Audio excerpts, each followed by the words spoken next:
कालू कौवे ने गोरी कौवे के साथ शादी कर ली। लेकिन गोरी को बाद में पता चला कि कालू कोई काम नहीं करता और वो बेरोजगार है। इसीलिए गोरी कौवे ने कालू कौवे को छोड़ दिया। वो अपने मायके वापस चली गई। जब गोरी के पिता को ये बात पता चली कि कालू ने अपने बेटी के साथ धोखा किया है, तब उन्होंने टपोरी पंछियों से कालू कौवे की बहुत पिटाई करवाई।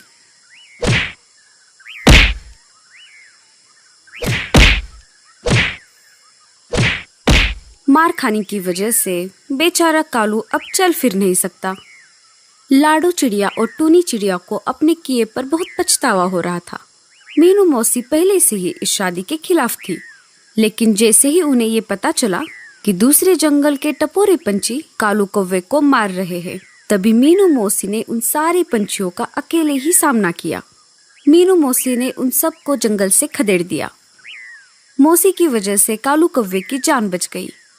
आपका बहुत बहुत शुक्रिया मौसी। अगर आप आज यहाँ नहीं होती तो ये पंछी मुझे मार मार कर मेरी जान ही ले लेते। अरे ऐसे कैसे जान ले लेते? उन्हें पता नहीं अभी मीनू मौसी जिंदा है। मेरे रहते इस जंगल के किसी भी पंछी को बाहर के जंगल के पंछी हाथ भी नहीं लगा सकते। मौसी ने कालू का बहुत अच्छे से ख्याल रखा। अब कालू कौवा धीरे धीरे ठीक होने लगा। कुछ दिन ऐसे ही गुजर गए और इधर गोरी के पेट में दर्द होने लगा। गोरी ने ये बात माँ को बताई। माँ, मेरे पेट में बहुत दर्द हो रहा है। रुको, मैं डॉक्टर को बुला कर लाती हूँ। डॉक्टर ने गोरी की जांच की। अरे गोरी की माँ, ये तो बहुत खुशी की बात है। अब आप दादी बनने वाली हो। आपके घर एक नन्हा मेहमान आने वाला है। गोरी की माँ ने डॉक्टर के सामने कुछ नहीं कहा, लेकिन वो जैसे ही चले गए तो उसने गोरी को डांट लगाई। अरे मूर्ख लड़की, ये तूने क्या कर दिया? अगर तुझे पता था तेरा पति कुछ काम नहीं करता तो तूने ये बच्चा अपने पेट में क्यों रखा? माँ, मुझे नहीं पता था कि मैं पेट से हूँ। मुझे ये बच्चा नहीं चाहिए। हम डॉक्टर से बात करते हैं और ये बच्चा गिरा देते हैं। अरे बेटी, क्या तुम्हें पता नहीं? बच्चा गिराना कानूनन अपराध है। इसके लिए हमें जेल भी हो सकती है।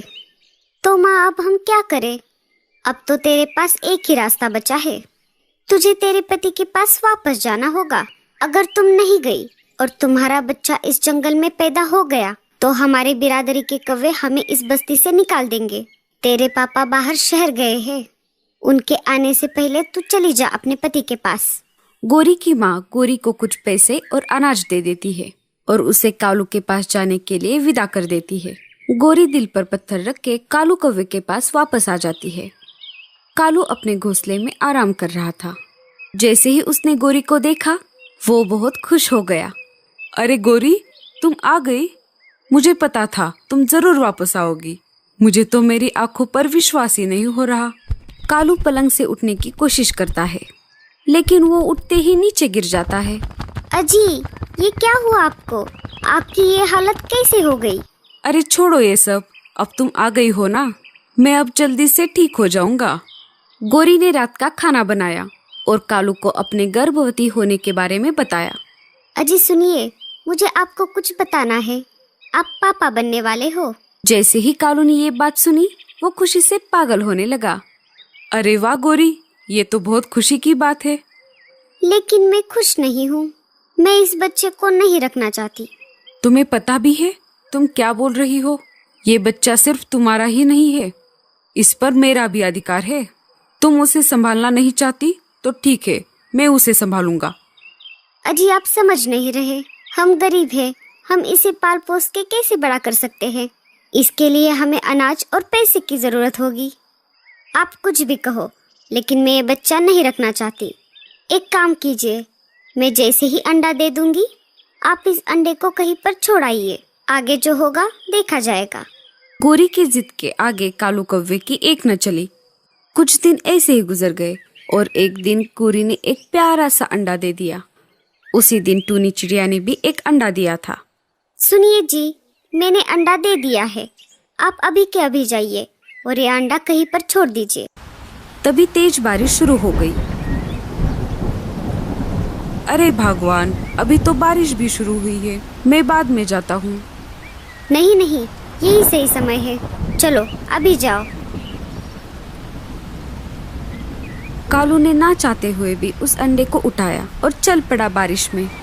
जब वो टूनी के घोंसले के ऊपर से उड़ रहा था, उसने देखा कि टूनी के घोंसले में पहले से ही एक अंडा मौजूद था। अरे ये क्या? लगता है टूनी बहन ने भी आज एक अंडा दिया है। कल मैं जब यहाँ से गुजर रहा था तब तो यह अंडा यहाँ पर नहीं था। तभी कालू कौवे के दिमाग में एक आइडिया आ जाता है। उसने अपना अंडा चुपके से टूनी के घोंसले में रख दिया।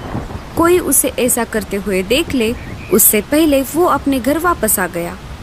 टूनी चिड़िया अनाज लाने के लिए बाहर गई थी।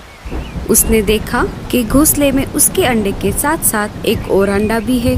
अरे सुबह तो मैंने एक ही अंडा दिया था, लेकिन यहाँ पर तो दो दो अंडे हैं।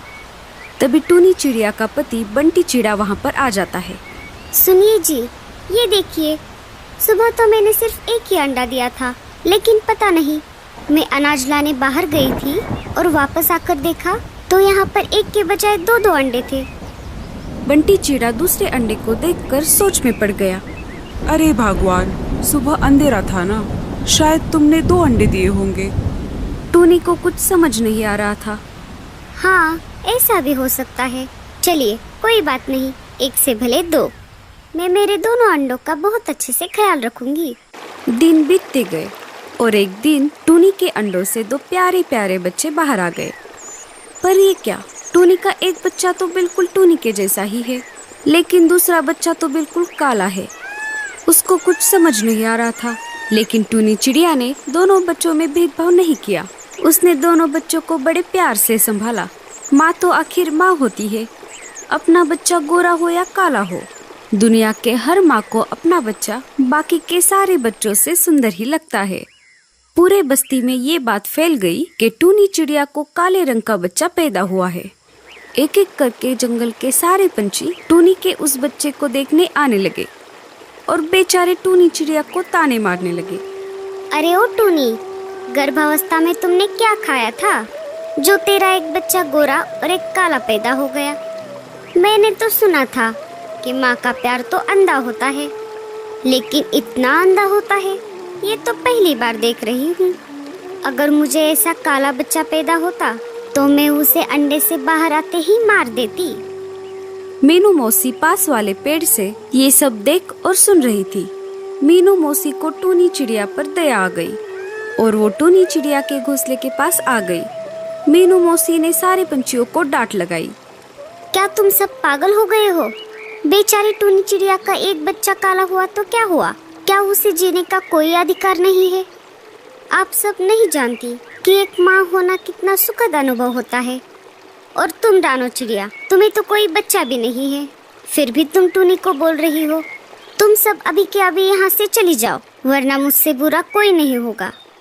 अगर आगे से किसी ने भी टूनी चिड़िया को कुछ कहा तो याद रखना, उसे मैं छोड़ूंगी नहीं। धीरे धीरे दिन गुजरते गए। जब टूनी के दोनों बच्चे छोटे थे तब उसे दोनों में कोई फर्क नहीं दिखाई दिया, लेकिन जैसे जैसे दोनों बच्चे बड़े होने लगे उसे समझ आ गया कि उसका दूसरा बच्चा कौवे का है। टूनी ने फिर भी अपने दूसरे बच्चे के प्रति अपनी माँ की ममता को कम नहीं किया। जंगल में फिर से ये बात फैल गई कि टूनी चिड़िया का दूसरा बच्चा एक कौवे का है। कालू कौवे ने गोरी से ये बात छुपाई थी कि उसने अपना अंडा टूनी चिड़िया के घोंसले में छोड़ दिया था। जैसे ही गोरी के कानों तक ये बात आ गई कि टूनी के घोंसले में एक कौवे का बच्चा पल रहा है, तो वो कालू कौवे से पूछने लगी, मुझे सच सच बताओ कालू, मैंने जो अंडा दिया था उसे तुमने कहीं पर छोड़ने के बजाय टूनी चिड़िया के घोंसले में तो नहीं रखा था? शुरू शुरू में तो कालू कौवे ने कुछ नहीं कहा, लेकिन गोरी के बार बार पूछने पर कालू ने गोरी को सारी हकीकत बता दी। हाँ भगवान, वो बच्चा हमारा ही है। जैसे ही गोरी को ये बात पता चली, न जाने कहां से गोरी की माँ की ममता जाग उठी और वो सीधा निकल पड़ी टूनी चिड़िया के पास। अरे वो टूनी, तूने जो कौवे का बच्चा पाला है वो मेरा है। अरे तू ऐसे कैसे बोल रही है? मैंने बचपन से इसे पाला है। तू अचानक से ऐसे आकर इसे अपना बच्चा कैसे कह सकती है?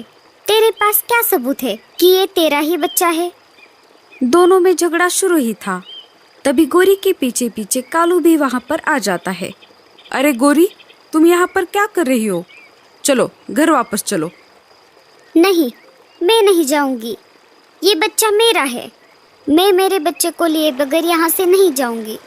कालू, तुम ही बताओ कि सच्चाई क्या है। कालू कौवे ने सारी बात टूनी चिड़िया को बताई। तुम कुछ भी कहो कालू, लेकिन सिर्फ बच्चा पैदा करने से कोई माँ नहीं बनता। ये सारी बात चील राजा के कानों तक पहुंच जाती है। राजा जी ने फैसला करने के लिए गोरी और टूनी को दरबार में बुला लिया। राजा जी ने दोनों को अपनी अपनी बातें कहने का मौका दिया और आखिर में अपना फैसला सुना दिया। गोरी, तुमने बच्चा पैदा तो किया, लेकिन तुमने उसे संभालने के बजाय उसे कालू कौवे को छोड़ने के लिए कहा। ये तो अच्छा हुआ कि कालू ने उसका बच्चा टूनी के घोंसले में रखा और टूनी ने इस बच्चे को बड़ा किया है। मैं आखिर में बस यही कहना चाहता हूँ कि सिर्फ बच्चा पैदा करने से कोई माँ नहीं बनती। उसे अपने बच्चे को बड़ा भी करना होता है और माँ का प्यार भी देना होता है। ये सब टूनी ने किया है, इसीलिए अब इस बच्चे पर टूनी का पूरा अधिकार है। सारे पंछियों ने इस फैसले को सही समझा। राजा जी ने गोरी को बच्चे को ना संभालने के जुर्म में सजा भी सुनाई।